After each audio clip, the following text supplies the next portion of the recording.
The Crossbell arc of the Kiseki series is widely beloved among fans, yet many players have not had the chance to experience it due to the lack of an official Western port or translation for well over a decade. However, with the release of Trails from Zero in 2022 by Falcom and NIS America, fans can finally look forward to the final arc of the Crossbell Duology in Trails to Azure, set to be released in March 2023. One of the most impressive aspects of Trails to Azure is the exceptional world building, which is what drew many fans to the series in the first place. Every NPC in the game slowly evolves and has their own unique story to tell, even those who initially appear insignificant. The game also features a plethora of fictional and historical books that fit the setting and sometimes have nothing to do with the main storyline.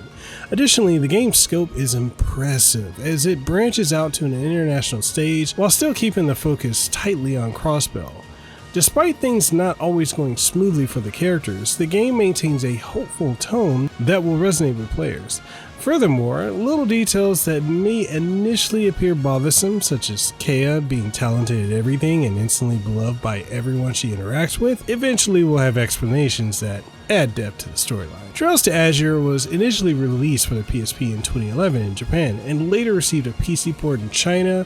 While it has been re-released in Japan, it has never received an official English localization. And just like Trails from Zero, the Geofront fan translation team will be assisting with the official release of Azure. So this will be my fourth time playing Trails to Azure, as the first time I played around was with an older translation, the second time with the improved Geofront translation, and most recently will be on the Nintendo Switch and Steam with the modern localization from NIS America. So we're going to dive into the story, and the game's opening prologue follows Lloyd as he is a part of a team chasing down loose ends from Trails from Zero. While Lloyd's old teammates in the SSS are nowhere to be found at first, they make appearances later on in the game. Unlike most other arcs in the Kiseki series, the Crossbell Duology does not involve a cliffhanger ending, as the events of Trails to Azure take place a few months after the end of Trails from Zero. Everything in Azure is cranked up a notch with larger stakes and consequences everywhere throughout the game. The game leans fully into the magical side of things, so something to take into account is the fact that Trails to Azure is the final game in the Trail series that uses the original engine and top-down 2D perspective. Battles also use the square grid layout for the last time. However, the gameplay still has some familiar aspects, with two main new features that make it unique. One of the new features is exclusive to Azure and never appears in the series again, while the other one shifts the way the magic system works in the series. The introduction of Master Quartz is a fundamental change to the Trail series that affects the gameplay of all future games. Master Quartz serves as a powerful quartz that will serve as the base of a character's ornament setup moving forward. They are essentially the starter for each character and will level up and get stronger the more they are used. The Master Quartz provide different stats and bonuses and can be swapped out, making them almost like a class or job system.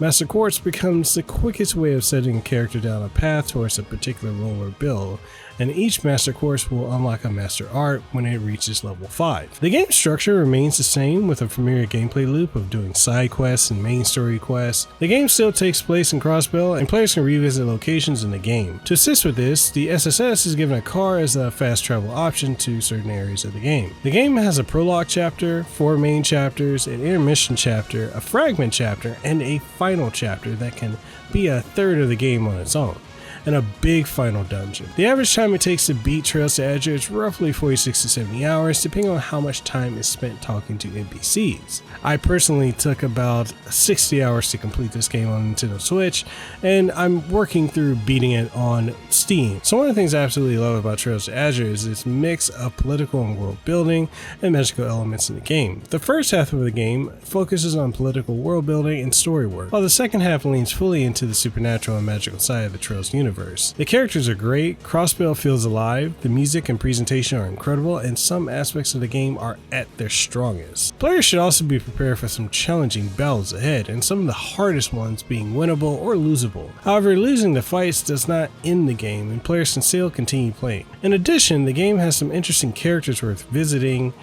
including some recognizable characters from the series. Since I've been playing Trails to Azure on multiple platforms, which include PC and also the Steam Deck, as well as the Nintendo Switch. I did notice that the PlayStation 4 and 5 version have noticeable visual issues such as jagged character models and blurry font models on certain background items like store front signs.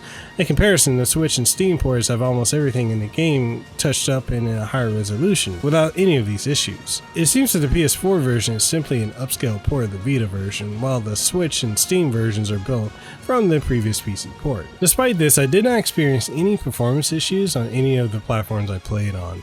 I did notice that the PC port has a feature that the console versions lack, which is the ability to easily read previous conversations through the dialogue tree with the press of a button. It's also worth noting that Trails to Azure is also Steam Deck verified and runs smoothly, with an average of 4.5 to 5.5 hours of battery life on default settings and minimum screen brightness. On the Nintendo Switch, the game gives you around 5 to 6 hours of battery life on the Switch OLED and V2, while the Switch Lite provides around 4 to 5 hours, and the original Switch will give you about 2.5 to 3 hours. In wrapping everything up, Trails to Azure is a unique game in the Trails series, with some familiar aspects but also introducing some new gameplay features that become a fundamental part of future games. The game has a mix of political world building and magical elements that make it a compelling game to play. The game also has some challenging battles that require preparation and strategy to win. If you're a longtime Kiseki fan like myself, or if you're someone that's new to the Kiseki series, then Trails to Azure is a great game to dive into, especially coming off of everything that was built up in Trails from Zero, as well as the Trails in the Sky trilogy. If you're looking for a new RPG to pick up, then this is definitely one you'll want to consider.